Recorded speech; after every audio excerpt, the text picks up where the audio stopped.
Well, hello people in the internet, my name is Kevin and welcome back to another video. Okay guys, so for today's video I have to do this review slash discussion, and that is for Harry Potter and the Cursed Child parts 1 and 2, the script of the London play in the West End. And oh my god guys, this came out yesterday and I finished it yesterday.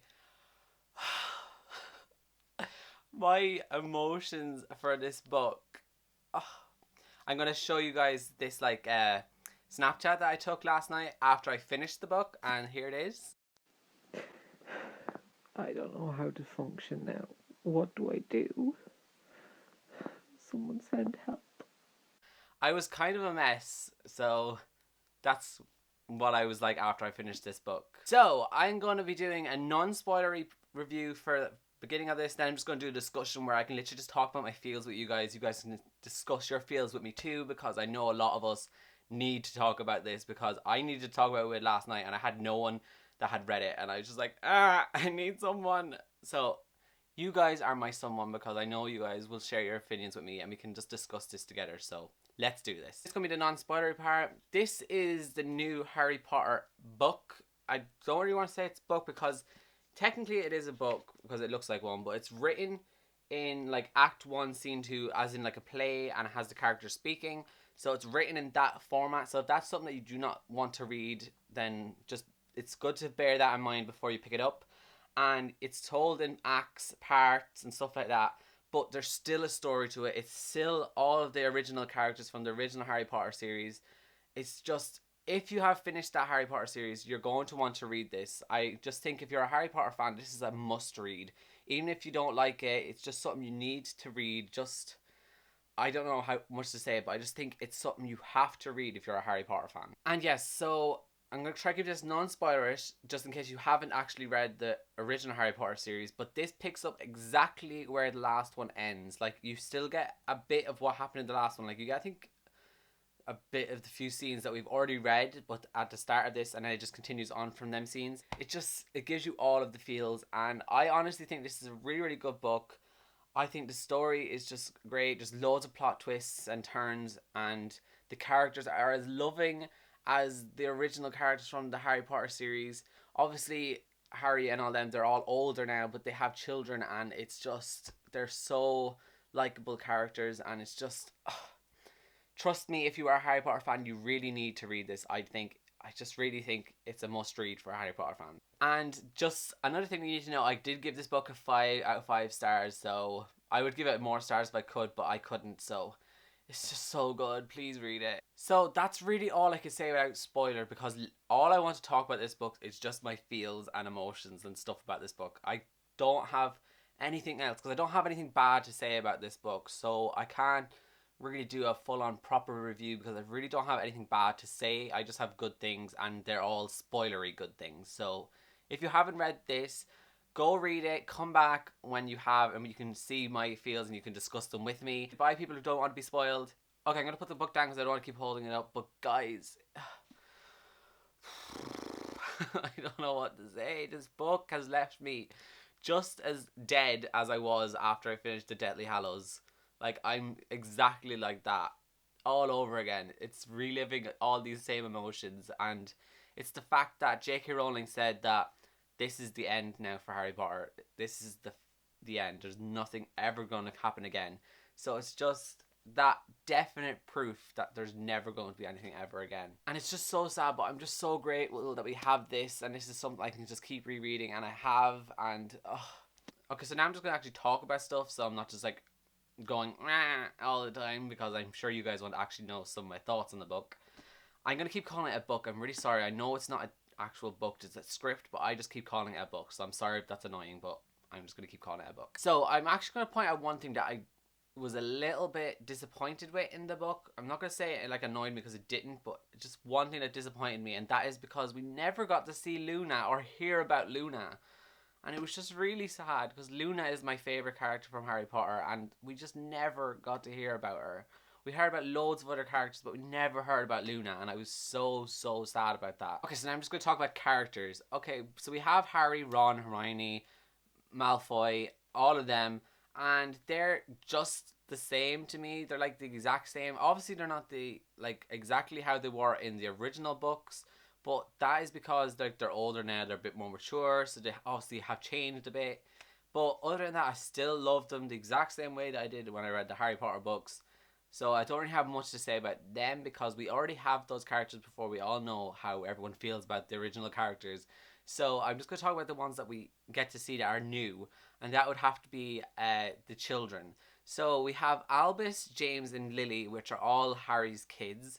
Lily and James we don't see that much of because this is mainly about Albus, but James and Lily are just two little loving ones. Lily, there's like one scene where she has like the wings and it's just so cute, and then James is just like the older brother to the two kids, and he's just really really cool. I like him. Like, there's nothing I can really say about those two because they're not in it as much, so I didn't really get to love them as much as I did about Albus and Scorpius, but we'll get onto Scorpius in a bit. But for Albus, okay, so with Albus, I really like what they did with the story and made him a Slytherin and not a Gryffindor. And they kind of showed how just because he's Harry Potter's son doesn't mean he's going to be like his dad. And then they put him into Slytherin, and then he just, the way they did it was just, I think, was really really great, because it would have been so predictable to just go with Gryffindor and he just achieves all these things, but he went in a Slytherin and then he just thought, I'm not like my dad, I don't want to be like my dad. But then in the end he ends up being like his dad and saving everything. So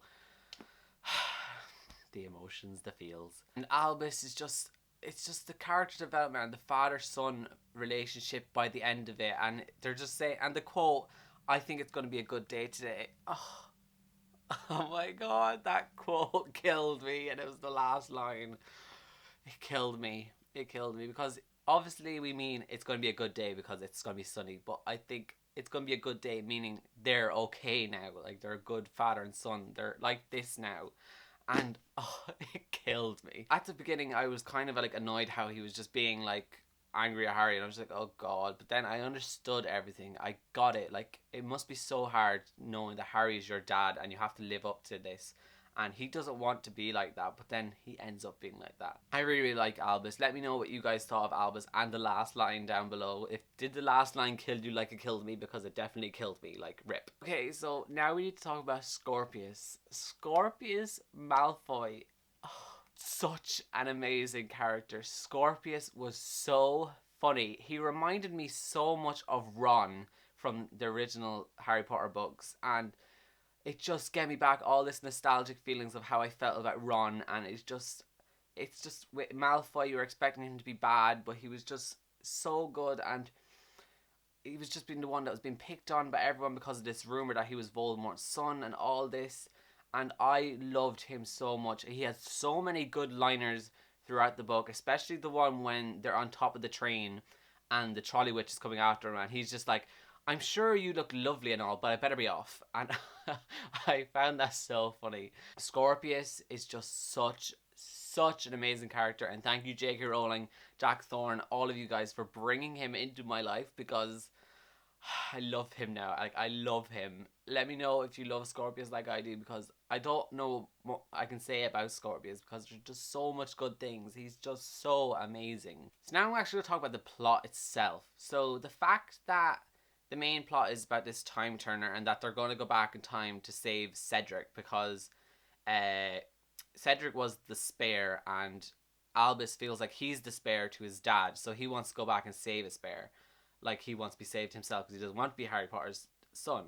So he wants to go back, him and Scorpius and Delphi, but Delphi can't go, and we're getting to Delphi at the end. But Scorpius and Albus have to go back, and they're going to go back to the Triwizard Tournament from the Goblet of Fire and save Cedric. So they go back and they Expelliarmus and get his wand, and then that still ends up making him die because he's just more determined to win. Then they go back to the second task and they make him blow up, and then he gets just embarrassed and becomes a Death Eater, and then ends up killing Neville, which I was just like, what? He killed Neville. And yeah, it was just really, really random. But when I heard originally that they were going to be going back to save Cedric Diggory, I got so excited because Cedric is one of my favorite characters, mainly because he is a Hufflepuff and he's like one of the only popular Hufflepuffs, and I'm a Hufflepuff, as you might know. So I was so happy that like they were probably going to go back and save him, and I thought that was what the whole plot was going to be, and then at the end no, like Cedric was saved, but of course that's not what happened. But I was still really happy that Cedric got brought up, and I just really, really liked that. And it's just the way the situations played out when they changed the littlest thing. Like when they did the first task, they ended up making Ron and Hermione not go out with each other, and Ron ended up dating Pravati and ended up having a child. Like, it was so funny. And then Hermione ended up being like a really horrible teacher. Like, it was just so funny. I don't know. I'm dying because I just loved reading that about those different scenarios, and I was just picturing everything, and it was just so good. And then the second time when they go back, and then Scorpius gets interaction with Snape. The fact that Snape was back was just so amazing too. And the part where he's just like, apparently I die. Or presumably I die. And then he's just like, how? And then he's like, Snake. And he's like, oh, tragic. It was just so funny. And there's just so much feels and emotions about this book. At the end, we find out that Delphi is actually the daughter of Voldemort. And I did not see that coming at all. Like, honestly, I really thought it was Albus. For some reason, I just thought it was Albus, because they made it obvious with like the black cloud around Albus, so I just assumed it's him, and Harry doesn't know that it's him. He thinks it's Scorpius, but it's actually Albus. But then I think that's what they wanted us to think, and I obviously fell for that trick or trap, and I never suspected Delphi at all. And then when it happened to be her, I was just like, so yeah. And then they go back to Godric's Hollow, and they end up this transfiguring into Voldemort, and then trapping Delphi, and then end up capturing her and then bringing her back to Azkaban. This whole book or script was just amazing. I really hope that I can see this live one day. I know that's a big wish, but I don't know if I'll ever get tickets to actually see it. I would love to. I think I would physically die if this got turned into a movie. If this got adapted to the movie with the original cast members, I don't think I'd be ready for it. And I think they should do it, because think of the money J.K. Rowling would make. I'm sorry, just think of that cash. She would make a lot. So I don't see why she wouldn't, but maybe the original cast might want to do it because they're like, we don't want to push Harry Potter, we want to leave it the way it was, it ended on a high note, we don't want to bring it back down. I understand all that, so maybe we'll just keep it as a play, but I hope one day I'll get to see it live. I'm sure there is a lot more stuff that I need to talk about that I just cannot think of right now, but maybe you guys will remember and you'll say it down below in the comments, and then I'll just comment back about it. But yeah, that's all I can think of for right now. So let me know down below what you thought of Harry Potter and the Cursed Child. Did you love it as much as I did? Did you suspect Delphi to be Voldemort's daughter? All that kind of stuff. And other than that, I will see you guys on a Wednesday for my next video. So goodbye, guys.